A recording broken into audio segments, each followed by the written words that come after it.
The first movie, when we filmed that, 6-7 years ago, was such a special kind of moment in time where it just was this little film that had a big heart and it connected with such a huge group of people. That story was satisfying. And I think for me as a director, I always was like, that chapter was closed and there was no possibility of ever going back to that world. And so when Brent Mccorkle and Cindy Bonds came back with this idea of, have you heard the rest of Bart's story? I was very skeptical. They said it's kind of like the spiritual sequel to I Can Only Imagine. And I was like, no, that's the actual sequel. And so we pitched it to Lionsgate and walked them through it. And we had this big, elaborate pitch scheduled to do it. And we got about 30 seconds in and they stopped us and they're like, guys, we're obviously making this movie. Brent's one of my favorite filmmakers on the planet. He's fantastic. And what he and my brother crafted with the movie Jesus Revolution was just astounding. So when he came up with this idea, I just said, listen, if you're passionate about this one, I was like, it's yours to direct. But if you want, I would co-direct this with you. I would love to finish the story. At every stage, we wanted to feel designed as to break the world that we finished in the first movie and then heal it in a much more satisfying way. And so there's beautiful symmetry in this film to tell Bart's story. So like the first movie was a beautiful redemption story about this journey between a son towards his father. And it's really about Bart coming to terms with his abusive father as he's passing away, and that inspiring the song that he writes. And so the result of that journey was hope. This movie, the symmetry, was really about that it was a story of a father towards his son. So in this movie, Bart is really struggling with his own son because of circumstances that are out of their control. And really we break that world. And so he's really trying hard to kind of reconnect with his son and try to heal their journey. So it's a story that is a father towards his son, and the result of the journey is gratitude. And I think gratitude is just hope with a lot more teeth to it. Bart is such an interesting, complex character that with John Michael Finley coming back to play him is just a dream come true. When we decided we were going to do the movie, I called John Finley and I just said, there's two ways this could go down. I could get you to say yes now and we go make this movie, or I drive to New Jersey, I kidnap you until you say yes, and then we go make this movie. And so just, he said, thankfully he said yes the first time. And but getting all these people back together, and Trace Adkins playing Brickell, and then the rest of the band members, and it's just there's something nostalgic about stepping back on that stage and with these people, the same people, almost a decade later, and being able to tell the rest of their story that is unique to our body of work at Kingdom. The spiritual guide for Bart's journey is this lovable kind of character named Timmons.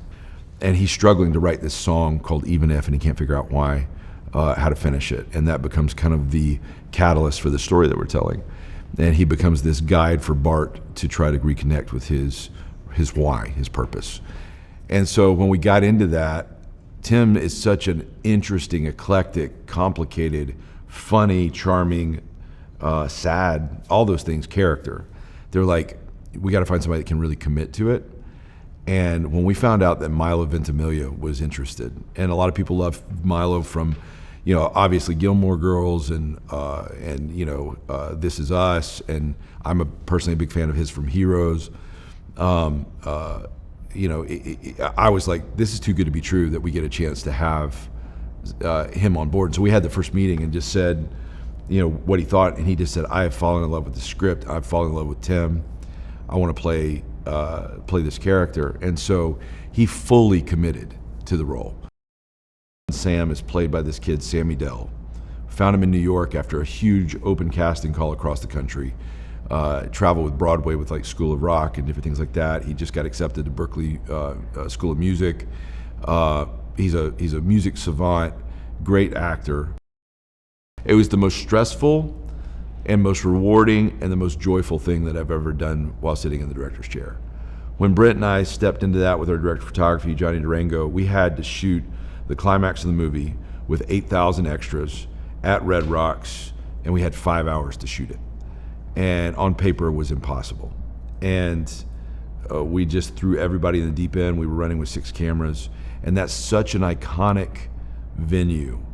It's just so sacred. It's like this guy, like God's cathedral. Somebody just took the top off, and the top of the cathedral is the stars, and it's sacred. And it was very difficult to film in, but the guys absolutely stuck the landing, and every shot that we got out there is a work of art.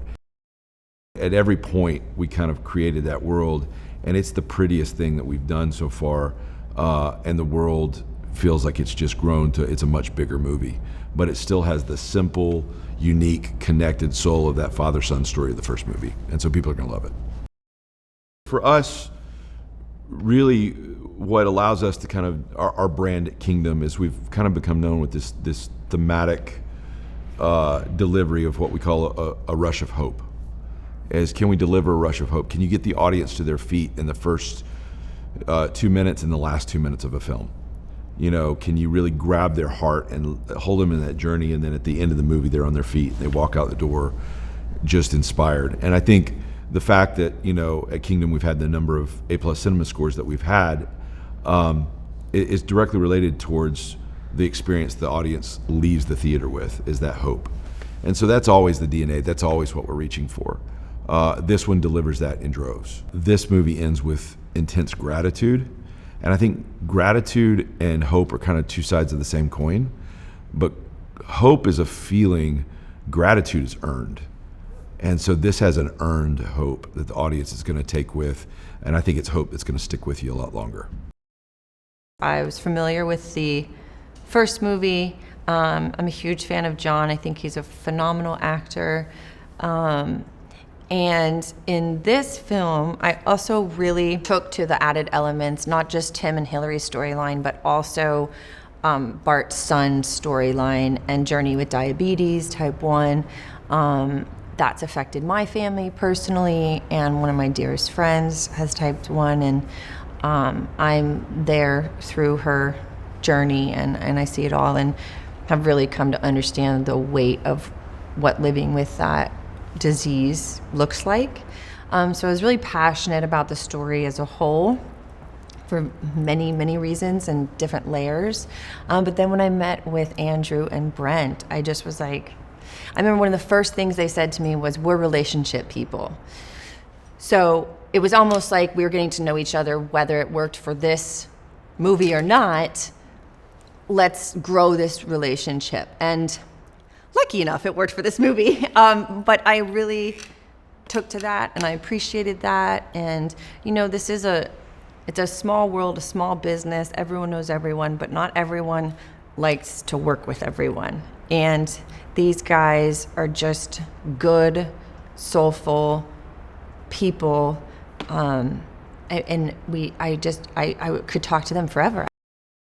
Hilary is so warm and very engaged, like great eye contact, really just kind of makes you feel like warm and comfortable. And I think she's like very interested in people, like she's a people person. But she's also really honest, you know, like for as kind and warm as she is, she has a way where she can kind of just like tell it like it is. And I think that's such a gift, to be able to be warm and also kind of like, yeah, here's the facts. Not everyone can do that. And the way that she is with Tim, I love that we're incorporating a giving key into Hilary's character, because it felt very much like something Hilary would wear, so there wasn't a stretch there. But I also just love that it's so deeply meaningful for me personally as well. So it's been fun playing with like little things where I can combine me with Hilary, with Anna's vision, with real Hilary, and what the guys, again, what we talked about was the reason she's kind of like cool and funky and edgy is it's a way to present her emotions without hitting people over the head with it. Milo, I met when I was 17. So to be here now, playing husband and wife in this, full circle a few years later, it's really remarkable. Like, I never saw it coming. And Milo's so grounding and kind to everyone. He's super, like, he's kind of like dad vibes on set, bringing everyone together, making sure everyone's good and taken care of. And so I feel very taken care of working with him. I was such a fan of John before, just because I thought he was his presence in the film, like, you can tell he came from theater. Like, he's just so there all the time. And I really loved watching him, and I was super excited to work with him.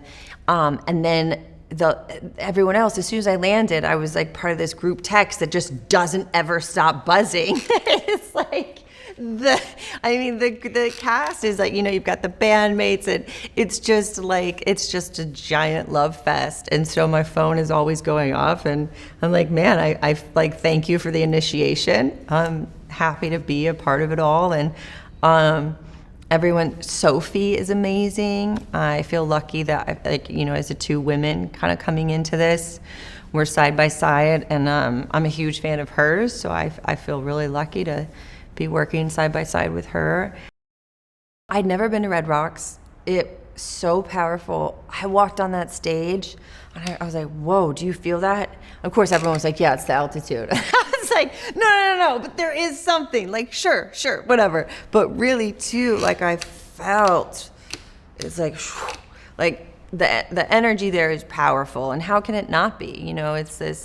It's such a special place, and the way that the rocks, just jet out from the sky. I found myself just staring at the rock formations, like, how did this happen? It's kind of like staring at the moon. You keep thinking, I don't know. It kind of put me in a trance at times. And then to be there with the real band and see that they're like rock stars in their own right, and be able to sneak on stage with them during Happy Dance. And I don't know. The whole thing was surreal, really. I will remember forever. And I also really feel like it was an amazing bonding experience for our whole cast, because we were all feeling that energy together. We all really understood how special it was to be there together. When life throws you a super high or a super low, like, how do you learn to just cruise right down the middle?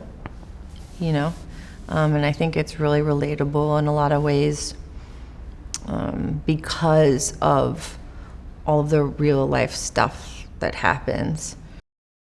Gosh, I love watching them as a duo. It's not easy to be co-directors and find one vision all of the time. And they really work so great as a pair, and they're so respectful of one another. And even when it's like, we're down to crunch time and every second counts, and Brent wants something and Andrew needs something, and it's like, how do they do the dance? And I really just love watching them be so respectful to one another during the process, because these are like, set as joyful and creative as that is, it's also highly stressful. You are trying to constantly put out fires, make your day. There's a lot of you're in charge of hundreds of people. You have to get the shot. You have to tell the story. There's this, and this. And, it's like go time from the first action to cut every single day.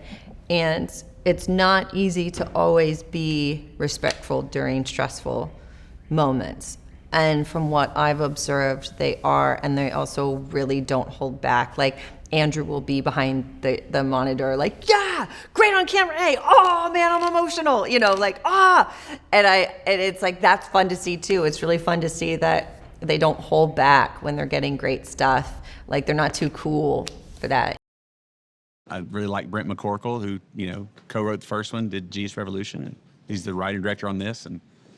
And so Brent and I got together, and he goes, well, just tell me where the song came from. And once I did, Brent realized, man, that's the story. And he goes, and wouldn't it be insane if we brought characters back and everybody kind of played their roles again? And I guess kind of like a sequel. And then when we told Andy, he goes, no, it is a sequel. And then went to Lionsgate and had this big presentation on a Zoom meeting, and 10 seconds in, they were grinning, said, you know, it's a yes. And we're like, well, we have this flannel graph and PowerPoint presentation. And here we are, we're doing it. When I met John, he was playing Jean Valjean and Les Mis on Broadway, and they flew me out to see if he was qualified. And I was like, yeah, we're gonna have to dumb him down a little bit. He's overqualified. And but John and I, we hit it off like we would genuinely be friends, good friends, regardless of the movie. Like we stay in touch, we talk all the time. And so I couldn't be happier for playing me, and he does a great job.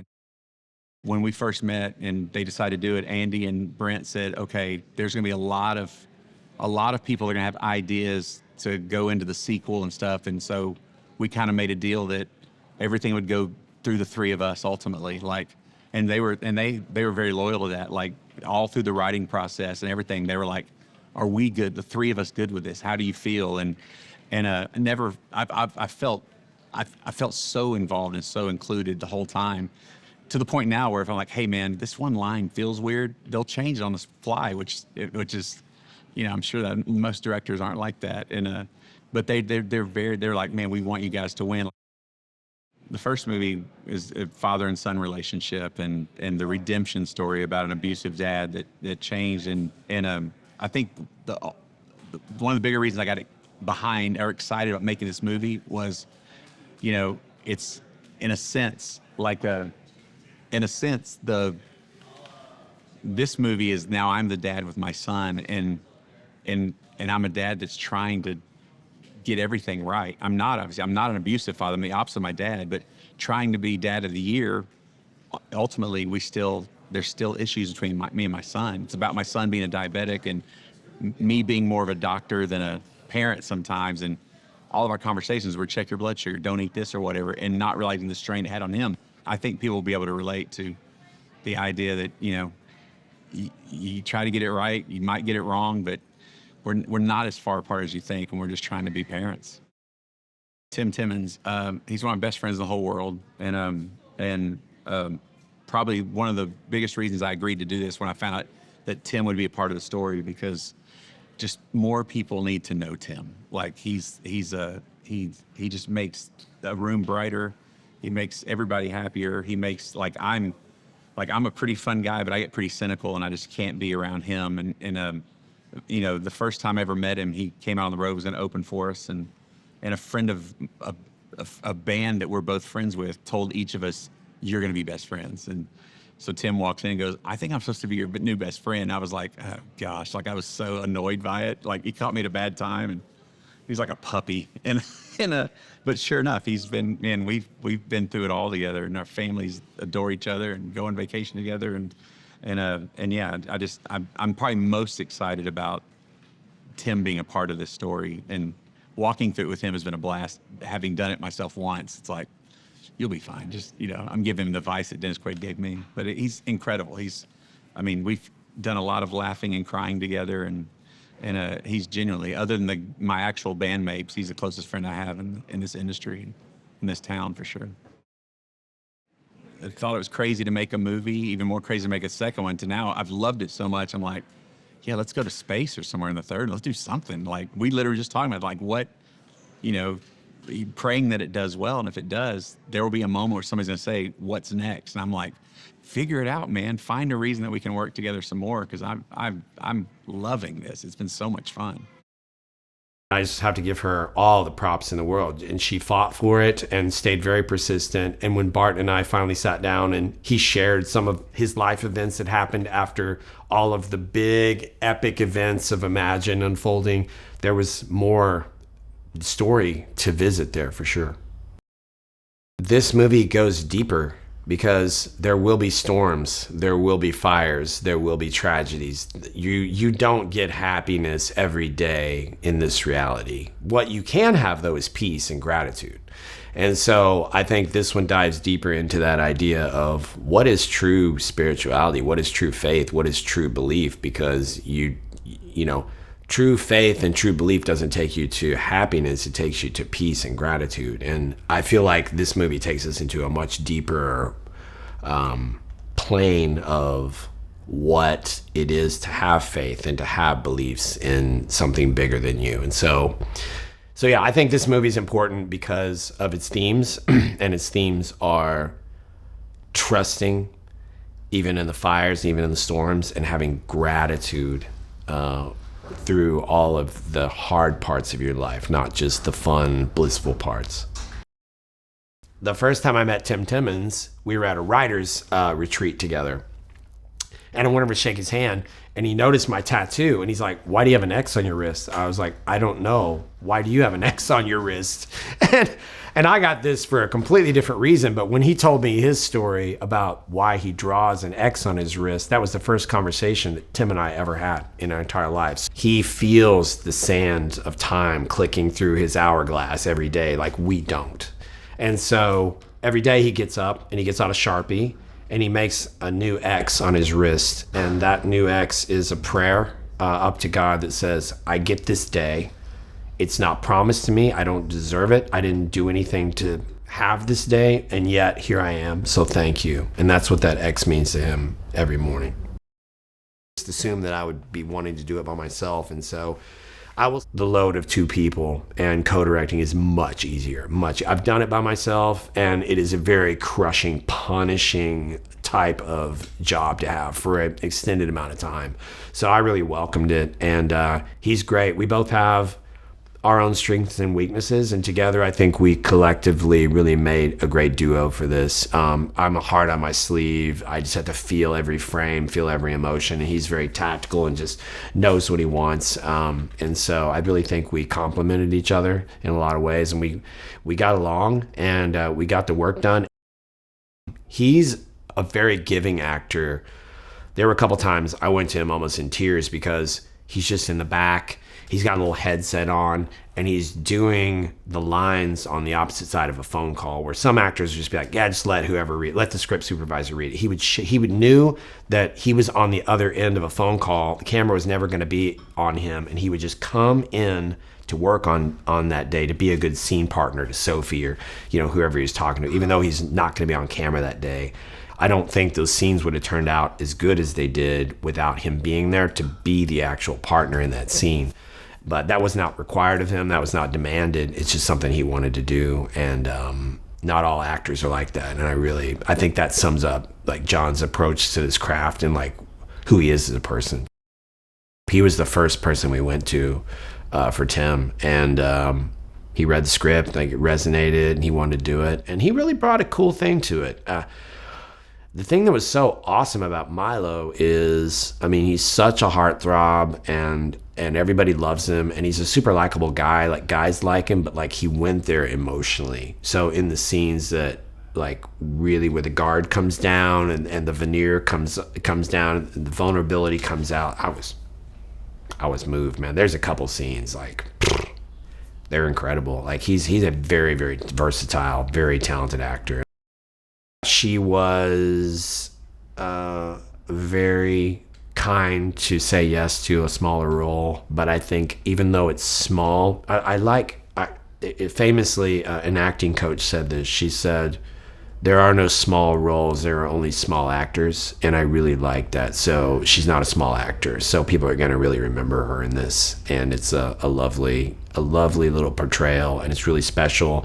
And when you see the movie, you're going to see how connected and intimate their partnership is as a husband and wife, and it's so sweet and so kind.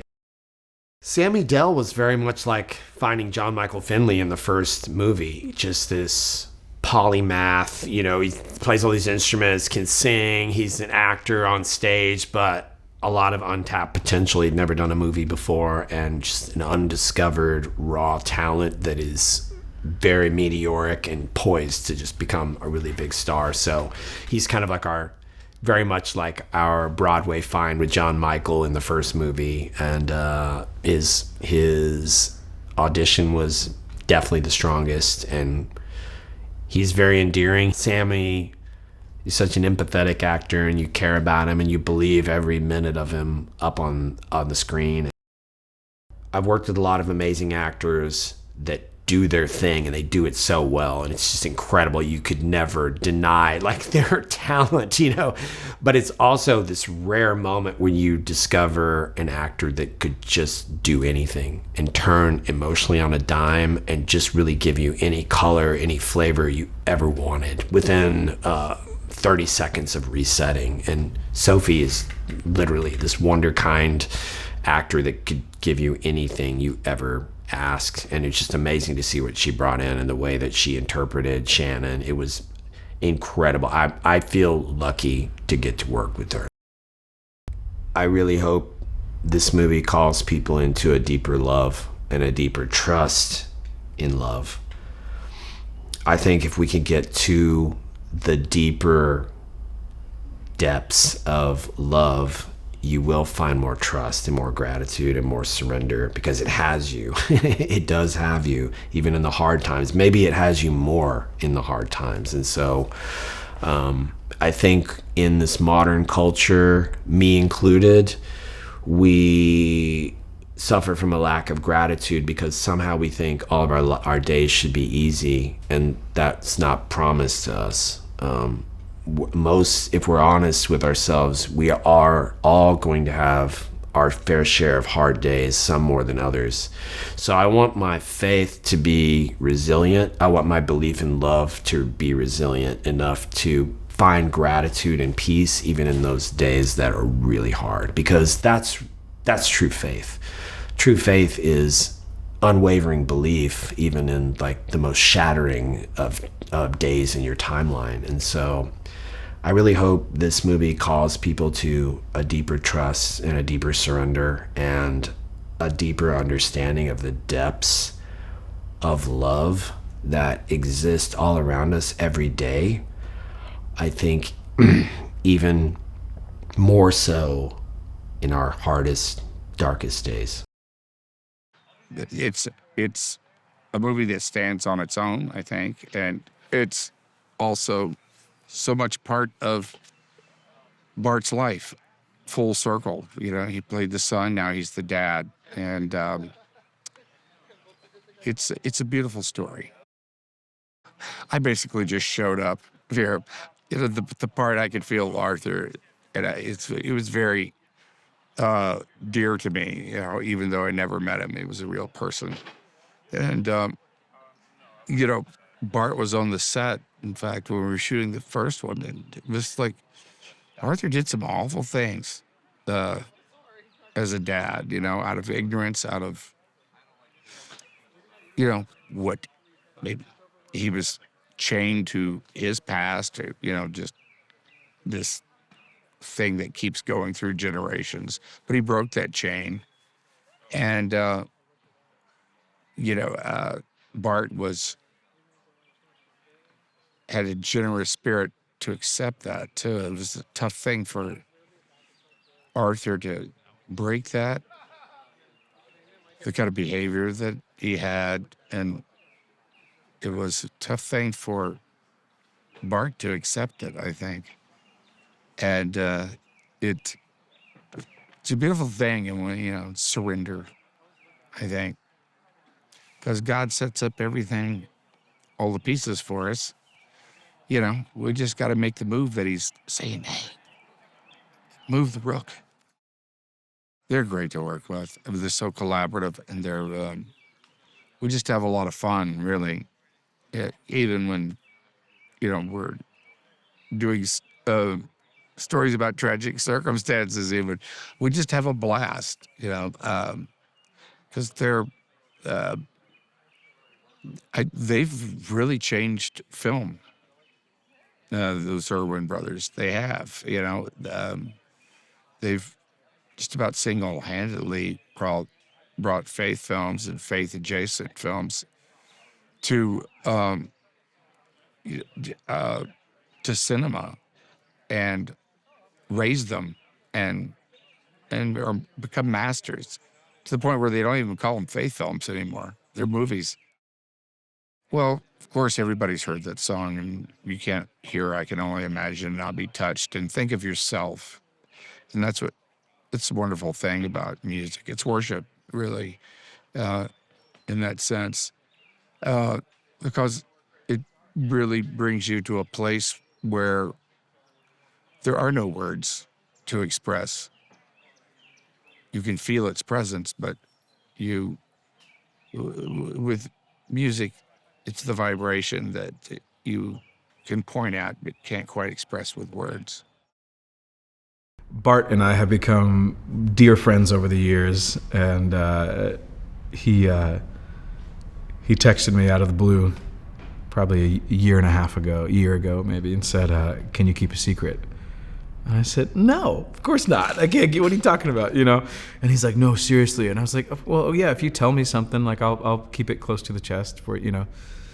And this was probably like a Monday or Tuesday, and he's like, "Friday morning, we're going in for a pitch meeting for Lionsgate for a sequel to the first film." And I was like, "Wait, what?" And when he shared with me kind of the idea behind it, just immediately got very, very excited. And so he said, "Friday, we're going in for a pitch meeting." And so I texted him Friday, and I said, I'm there with you in spirit. Let me know how it goes. And I think he texted me, it's like, we didn't get 5 minutes in, and they were like, "We're in, 1,000%. Like, they had a whole, 45-minute pitch meeting ready. But he said, "Andy's going to call you on Monday, and you got to pretend like you don't know any of this." And so I think the best acting I've ever done was, "Oh, wait, what? Really? No way." But I was elated immediately to hear that they wanted to get the gang back together, because it had been quite a bit of time. I'll always say it's very rare as an actor to get to do a true story. It's even more rare to get to do a true story about a real person, and even more rare about someone who's still alive. And, Bart's still healthy and kicking, so we get to share those moments together. In the first film, I played the son, the grieving son, the lost son, looking for something, looking for a connection, and finally finding it, and then just being heartbroken when that's taken away from him. Those emotions and feelings inspired him to write a song. This time around, I get to be the dad, and it changes everything. The band is doing great, but Imagine was written, 15 years ago, and they're looking for their next hit, and things are a little stale. They're all struggling. They've all got kids, they've all got families, and so I think that jump forward is going to be really powerful, where we're going to see Bart step into the middle-aged dad shoes and really, really weighed down by the burdens of past trauma, current trauma, and really trying to figure out whatever we want to call it, his mental health, And I'm just excited for people to see what we've been working on. Some really powerful stuff. Tim is homicidally optimistic, is what I like to call it. Just one of those people that just waterboards you with kindness and encouragement to a point where you're almost like, what's the catch? You're not skeptical, but you're kind of you're so not used to that these days, or maybe ever. Someone that just genuinely wants the best for you, and so, whether it's the real Tim Timmons or whether it's Milo playing Tim, this character that we're introducing, Bart is kind of a little hesitant about, he's not really sure he likes him, and everyone else kind of falls in love with him. And I think it's, Bart's the lead singer of a band. He's used to the attention, and I think seeing someone else grab the attention. I think what's also more important is Tim kind of has the personality that maybe Bart wishes he had. Maybe the personality that Bart thinks he would have if he didn't have all this trauma he was dealing with. Someone that can just be encouraging to everyone and, bear hug everyone to death. But Tim kind of plays the light in the darkness of our film. And what you don't know is he's got his own stuff going on. And no one understands any of that. And Bart, of course, has no clue. But Tim is just that friend that you're like, man, how are you kicking? How are you still going? Like the Energizer Bunny. And at this point in Bart's life, he hates it. And so it's this really good conflict that we have going on. We have a stacked cast. We have some incredible people. I think they knew early on that, they'd have to find some people to boost me up a little bit, and they do. Milo Ventimiglia, first of all. Incredible artist, incredible vision.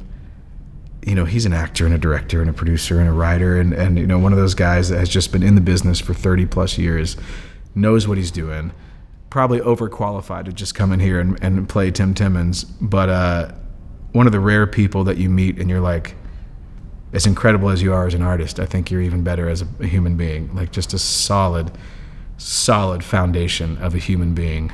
Someone that has been in the business for years. Sophie Skelton. Can't say enough amazing things about her. I know what it's like to fly across the Atlantic and work in a country and a continent, you know, that you're not used to working in. So aside from that, she's an incredible talent.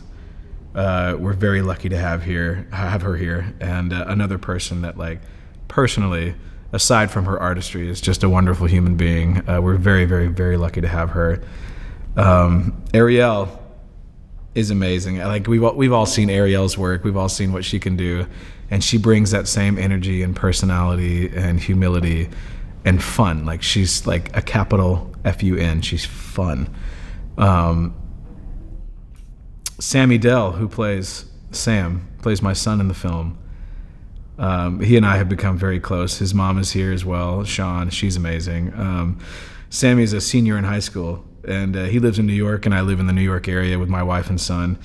And he announced that, you know, he's in high school and he's doing his last musical, his final performance before he graduates high school and goes into the big world. And I thought, well, I got to see this. You know what I mean? So I bought a ticket and I texted him and I said, hey, man, I want to come see your show. And so he helped me get a ticket, and I met his mom there and I met him there. And literally he had turned 18 like a week, you know, before I saw him. Delivered one of the most incredible performances I've ever seen on stage. And this is at a high school.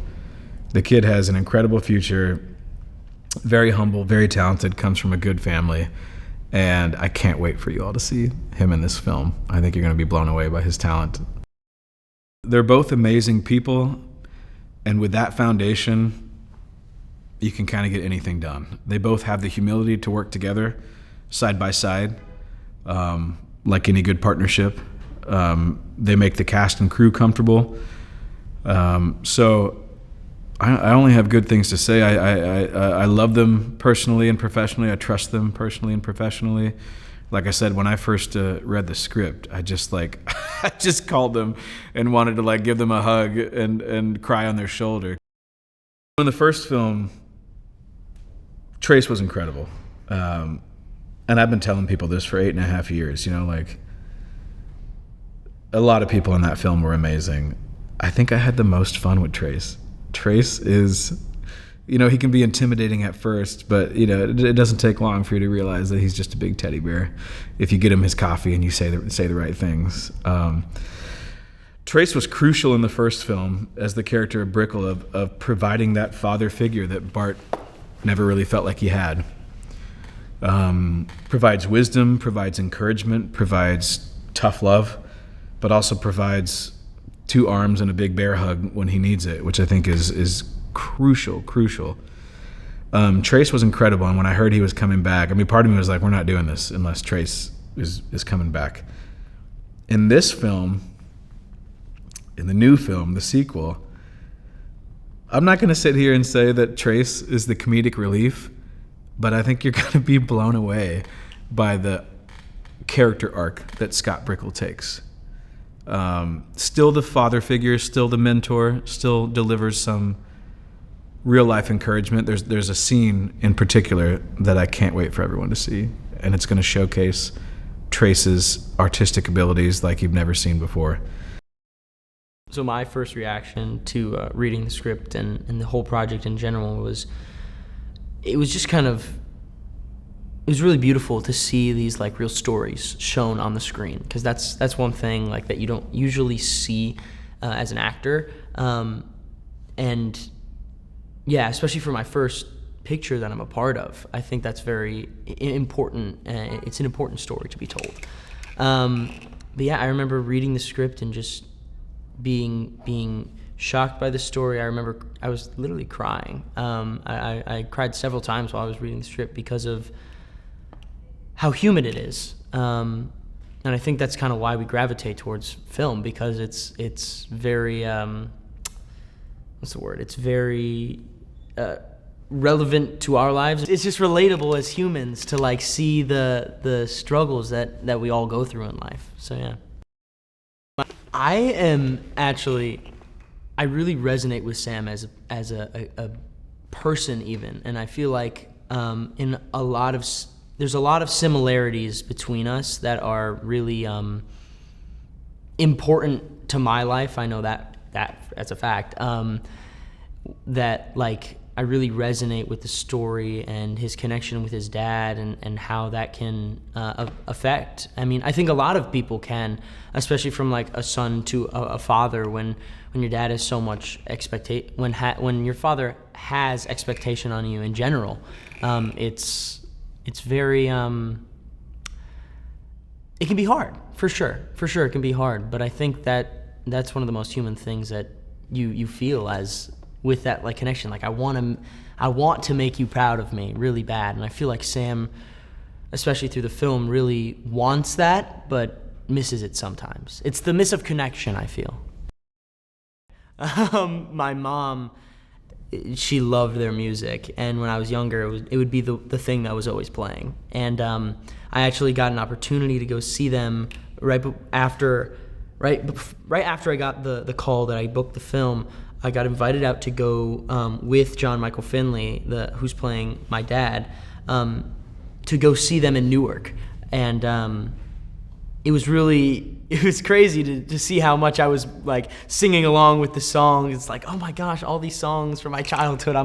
I'm singing again now as I'm about to go like be his son. It's crazy. I do. So there's this song. My favorite Mercy Me song is "We're on Our Way," which is the Sam Wesley and Mercy Me kind of collab that they did, father-son style. It's a really beautiful song. I got to meet Sam several times, and it's cool to kind of pick up on certain things that these people do, especially when they're kind of they're a figure. They're a person who is in like the media and in the world as themselves, completely like free. And so I really enjoyed like finding nuances and different things that were just like, oh, I'm noticing that, or I'm noticing this. And we're not trying to, in this film, we're not trying to play the exact person. We're trying to play the elements of and tell the story of them. Or at least that's the way I see it. I see it as I want to tell the story to my best ability and to shine a light on the troubles and the strength of this family and how they made it through this hard time. John and I have a really unique chemistry that I feel, and we kind of fell right into it. I mean, I got here and I hung out with him a couple times, but once you kind of get the script in your hand and you're with the other person, everything sort of falls into place. And especially with him, like we come from similar theater worlds. It's really interesting to see how our processes combine kind of together, and we can make this like art form that's incredibly like focused and very meaningful. Working with Milo is like kind of a dream. Quite frankly, he's honestly a mentor to me. There's times where we're just like off stage and we're just kind of just talking about whatever the industry, because now that I'm coming into this business, it's a lot. But someone like Milo who has experience like that, and it's really cool, and that definitely helps my bond with him, because I feel that pull. Like I look up to you, like this is like you are like what I want to be one day, like that kind of vibe. It's really easy to pull from Milo and John, because both of them have experience in this field that I'm coming into, and it's just really cool and really powerful to me. So Sophie as my mom is like also like really cool, because she's like one of the most supportive people, and I see that in my real mom as well. Like I feel that pull. Like even today I came in and she was there, and she was just like rooting for me. And she's obviously such an incredible actor that it's just like it's so easy to like just fall into the world. of this movie that we're making, because I'm standing here with her like she is my mom, and you just, I mean, quite frankly, what I do for my profession is play pretend, and it becomes very easy with a lot of these people. So starting with the Kingdom team, they are absolutely incredible. They are such like a well-oiled machine, and they work so well together. They are so focused, and they are so meticulous with everything that they do. And Andy and Brent are like the literal icing on the cake, because they are so incredible. Their visions that they have for not only these characters, but just the whole thing in general is really awesome. And the one thing that I really love about them is their wantingness to kind of explore and to play. They have this like philosophy, if you will, that the best idea wins, whether that came from them, whether that came from an actor, whether that came from the PA, anything. Like, best idea wins, and that's what's in the film. And that's really interesting and something you don't find from a lot of directors. The biggest surprise I've gotten throughout this whole experience so far is the connection that I have. I mean, I really feel like I have a new family that I can trust in and just get the work that I want to do done. I've heard, this is my first film, but I've heard a ton of stories about what film sets are like, and this one is so supportive. And I feel like this being the top and the first on my list, I feel like every single thing I'm gonna do from now on, I'm gonna strive for this level of professionalism, this level of connection, this level of support, and how I can bring that to every other one. Like, knowing that like the Kingdom story set is what I want to strive for. When we meet Shannon in the first movie, who was portrayed beautifully by Madeleine Carroll, she is in college, as you guys would call it.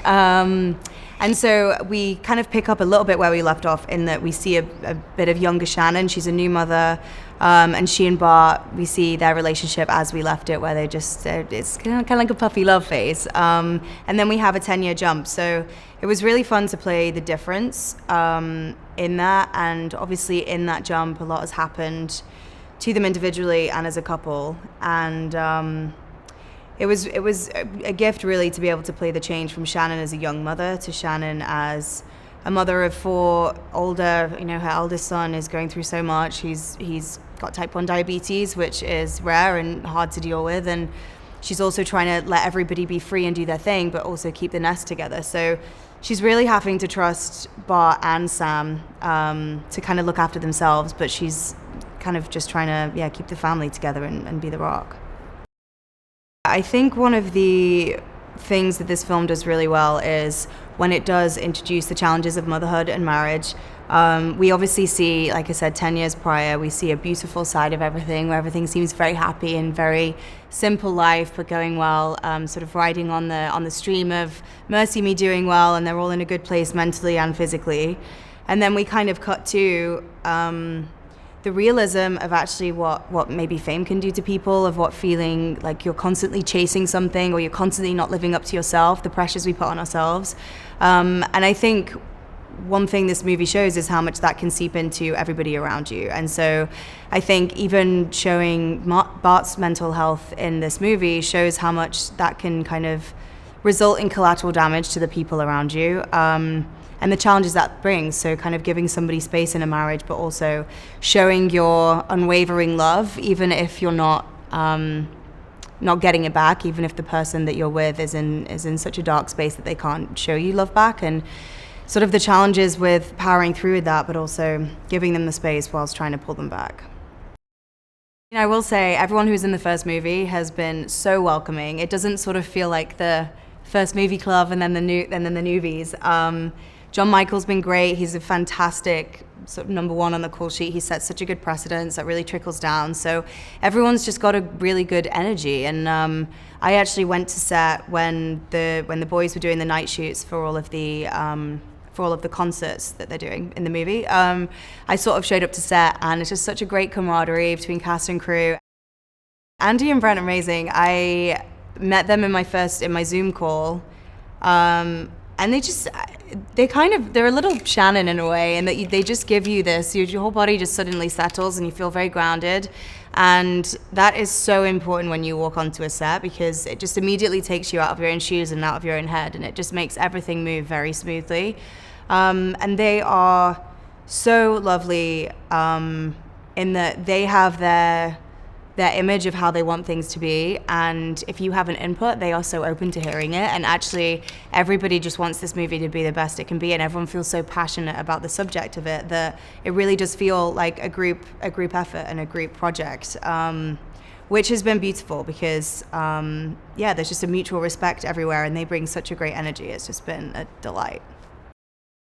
I hope audiences feel seen when they come out of this movie. Like I said, I think there's characters in there for everyone to relate to, and there's so many different struggles going on in this movie. Physical struggles, so Sam's physical health, Bart's mental health, Shannon kind of just trying to keep life on track for everyone, so that when they do come back, there's something to come back to.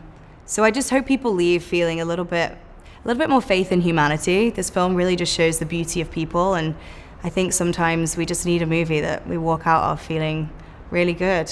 I'm probably going to cry though, so if that counts. Yeah, so I got a call from one of my best friends. His name is Bart Millard, a little band called The Mercy Me.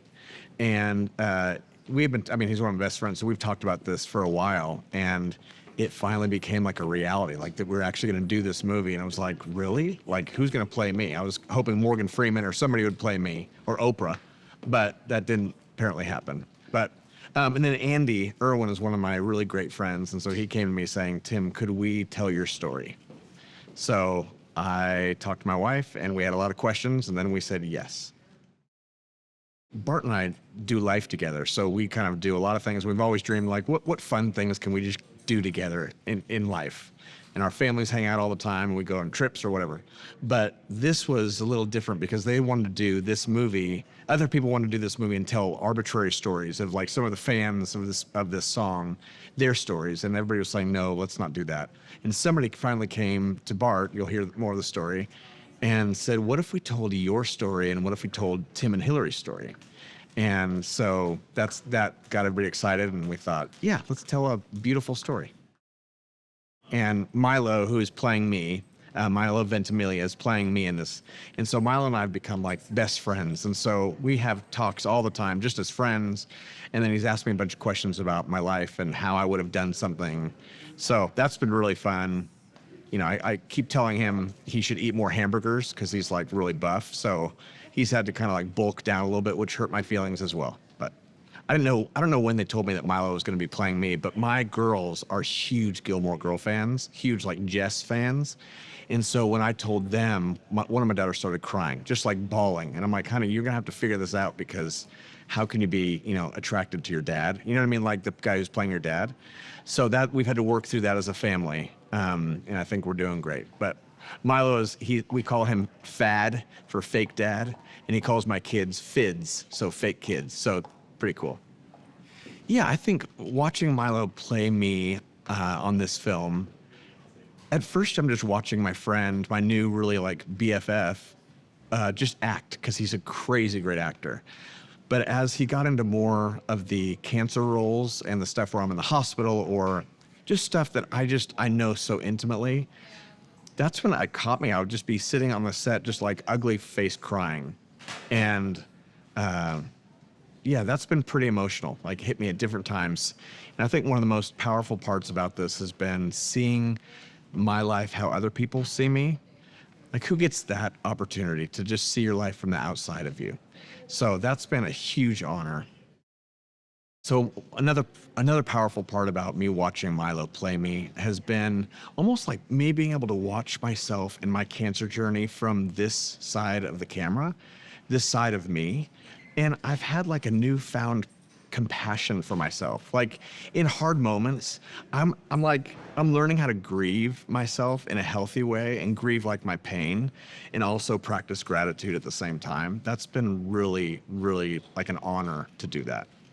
Like who gets the option?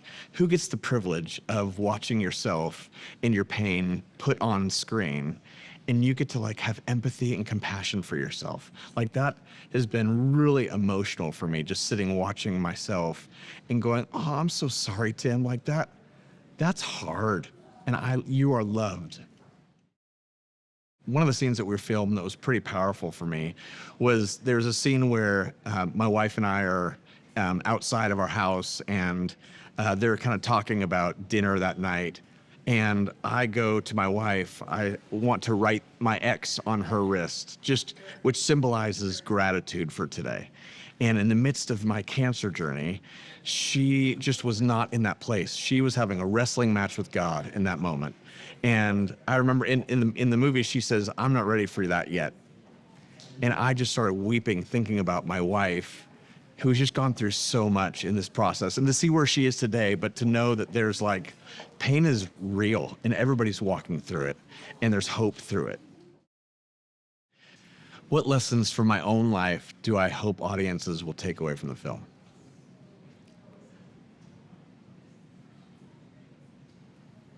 What if God's actually real? Like, what if he's actually real? Not just like religious real, but what if he's actually real and at work in the hard things of our lives? And I think curiosity about God's really important. And so I hope this movie sparks curiosity in people. In people who are already followers of Jesus and people who aren't followers of Jesus, that they would just be curious to like, what if God's actually real and at work in the hard things? What if joy is actually possible? I write this X on my wrist just every day. It's not a tattoo. I literally have to put it on my wrist because it's a practice. Like, I have a choice today to join Jesus because he woke me up again. And so today I will join Jesus in his work and not like tell him to come in mine, but I get to join him in whatever he's doing. I get to join Jesus. This is a reminder for me that I woke up again today, that I got another day. And tomorrow, if I wake up again, I will write it again. And then it's another part of the reminder is for me just to join Jesus in my day. I don't need to like work for him or try to do cool things for him. I just hang out with him as if he's at work in the world, and I get to love people with his heart.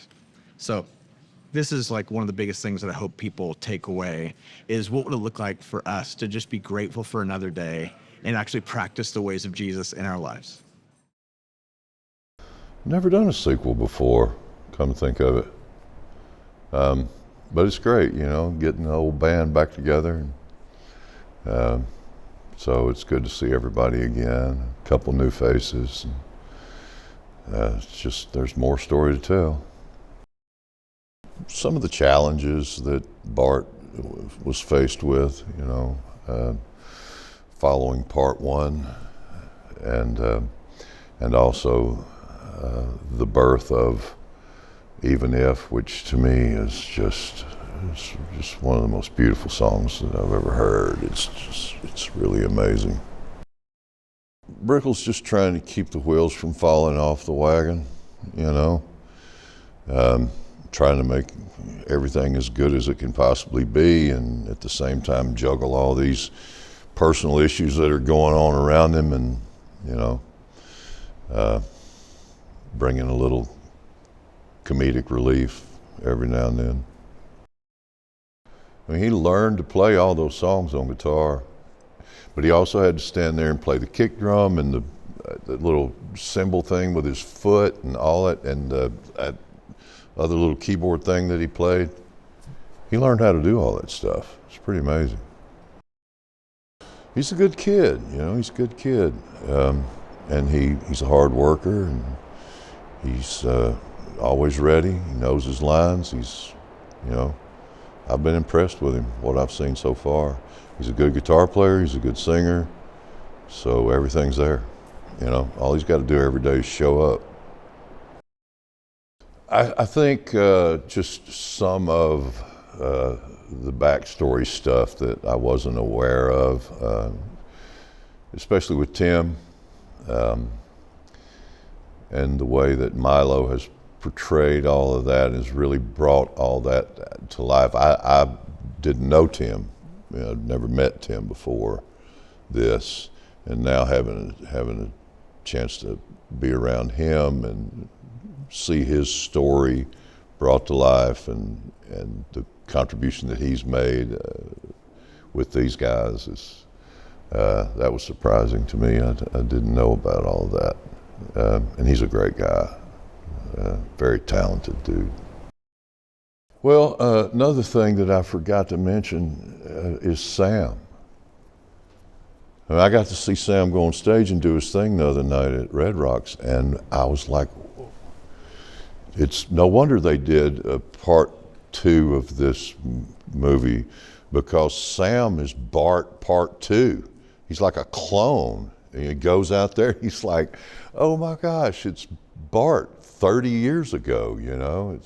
It's really cool to see that. I'm so proud of him, man. He's really come into his own out there, and to see that is just that really affected me. I thought that's a beautiful thing to see.